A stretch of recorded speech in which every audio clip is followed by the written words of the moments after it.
Satnam, I want to teach you a very beautiful, relaxing, empowering, balancing, phenomenal breath that you can do. And it's called the 1 minute breath. 1 minute breath. What that is that's one inhalation and one exhalation in the course of just 1 minute. Seems difficult. However, it's very manageable.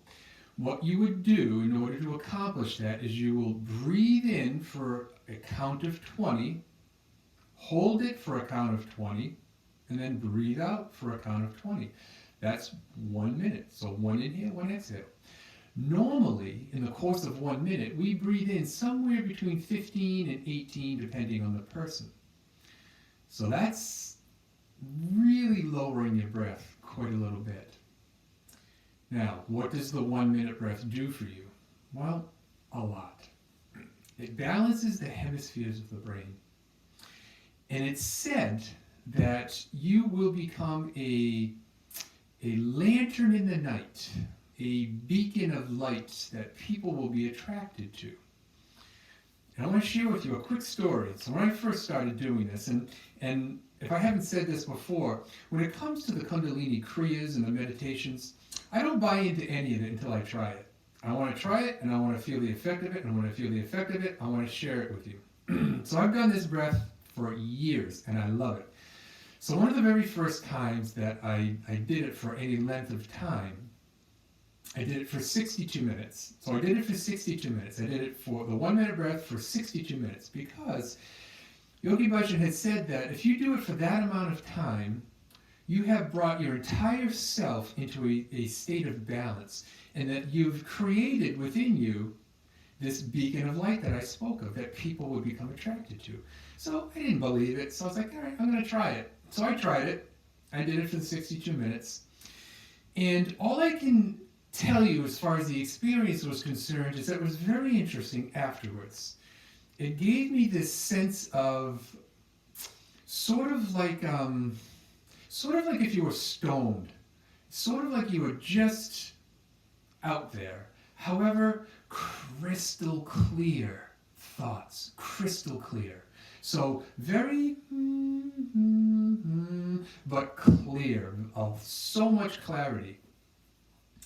So it happened to be Christmas time, so I went to the mall afterwards, and I'm out at the mall, and I'm walking around, and all of a sudden, people for no reason are coming up to me and asking me for the time. And I didn't have a wristwatch on. People are asking me for the time. I'm like, that's odd. Or I'd walk by somebody and somebody would just look at me. Also odd. And this kind of just went on. And then I remember somebody standing at a cash register, and they're maybe 50 feet away from me. And so I'm starting to put this test to this breath pattern that Yogi Bhajan said that you can interact with people in a telepathic way, that people would be attracted to you. So I'm like, all right, let's see if this works. So there's a person standing 50 feet or so away from me, and I'm staring at them. They can't see me, I'm staring at the back of their head. So mentally I'm thinking to myself, turn around and look at me. And maybe, 3-5 seconds later, sure enough, the person turns around and looks at me. I was like, that's just a coincidence, that's not for real. So I give it a few minutes, and I pick a different person. And I start staring at them. 3-5 seconds, same thing. I said to myself, turn around and look at me. And sure enough, they do. I'm like, well, this is kind of freaky.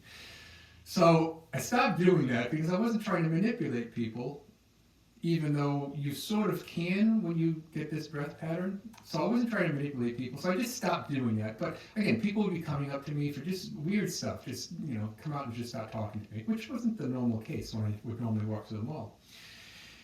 So that in itself was interesting enough. But the weirdest thing was that afterwards, I got together with a group of people. And there's always these two people that I could never get a word in edgewise. Didn't matter. Singularly, if I talked to either one of them, I could, but when we were together as a group, I could just never just talk. Now this is 5 hours or so later after the mall, and I'm still feeling this buzz, still feeling this, state of clarity, yet, kind of like just, weird sense of, again, the best way I can describe it is like if, the feeling of being stoned, I suppose. So I'm still feeling that way, and all of a sudden I'm having this conversation, and these two people, sure enough, they're talking, and I'm, just listening, per usual, and then all of a sudden, I had a thought, and I just wanted to say something, so I started to talk, and boop, they immediately stopped talking. And I said a sentence or two, and then all of a sudden, they started talking as soon as I was done. I was like, oh, well, that's interesting too. So I'm like, all right, well, this time, I'm going to interject at a time where they're really engaged in conversation. So they're going at their conversation, and all of a sudden, I start talking. And they stop talking again. It's kind of like those old commercials. Remember when E.F. Hutton talks, people listen? It's sort of like that. It was very, very cool. So I was like, wow, this is very interesting. So I continued to do the breath pattern. And I don't often do it for 62 minutes because that's a lot of power. And you've got to have your mind very, very clear because you can manipulate people. And that's not the idea. The idea is not to manipulate people. The idea is to become clear. So if you can become clear, you can share your helpful hints or whatever you want to do with somebody. So it's not about manipulating people. So that's 62 minutes. You do it for 31 minutes. And Yogi Bhajan said that this helps to bring all of your tattvas or your elements that we are all consisting of, earth, air, water, fire, ether, we bring those all into balance within our body, and they come and flow through us in a healthy way, and that we can, under our own ability, start to have an influence on our glandular system by using this breath. I generally do it for 11 minutes, and the 11-minute mark is a sense of keeping the body healthy. So 11 minutes will keep the body healthy. 31 minutes, you can have an effect on your glandular system, so you can really focus on a particular gland that may be having a lag, and you can impact it. 62 minutes, you can take this and you can bring this into your entire aura, and you can start to become very effective for people that come around you. You'll be an influence to those people. So the best way to do it is you start off with 5 minutes. So if you start off breathing in for 5, hold for 5, and then exhale for 5, that just shortens your breath. That only gives you 4 breaths now in the cycle of 1 minute. So you've mostly just lowered your breath pattern by 75%. 75%. You'll gradually build up to doing it for 8.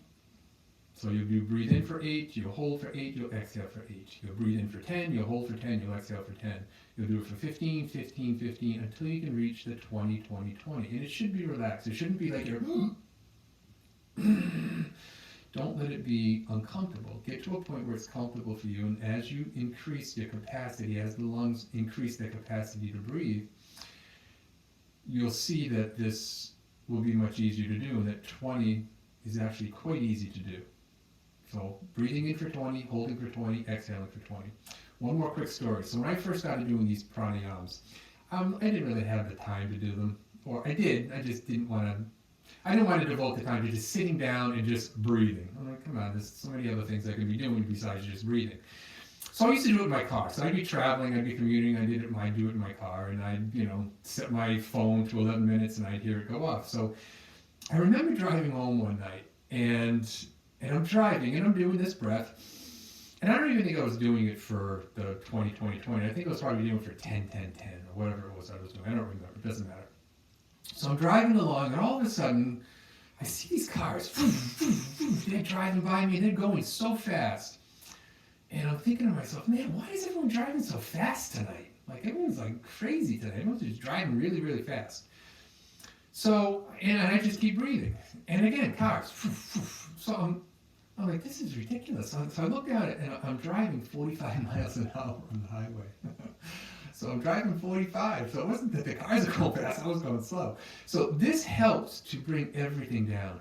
And I mean this. When you're having a hard, stressful day, or if you don't want to have a stressful day and you want to be able to just recognize what's going on around you without you being overactive or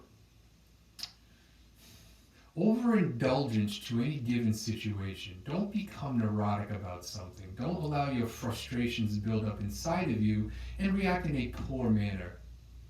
This helps to bring into a sense of temperedness within you, so that if somebody's being confrontational with you, and you've been practicing this breath for several days to several weeks in a row, I can assure you that that confrontation would be very different for you. Maybe not for them, but for you. And another cool thing that you can do when somebody is kind of like, kind of agitated, start breathing slower. You don't even have to tell them. Let them be in your face. Let them be spouting off, doing whatever you're doing, and just breathing nice and slow. Hold it, let it go. And wait to see what happens to them. Wait to see that what your slow breathing does to them. So again, we call this the 1 minute breath. It's also been called the miracle breath. 20 in, 20 hold, 20 out. Start where you are. 5 in, 5 hold, 5 out. Sit tall, hands in Gyan Mudra, elbows straight, eyes closed, rolled up to the brow point. Breathing in to what your pattern is. Start with 11 minutes and work up from there.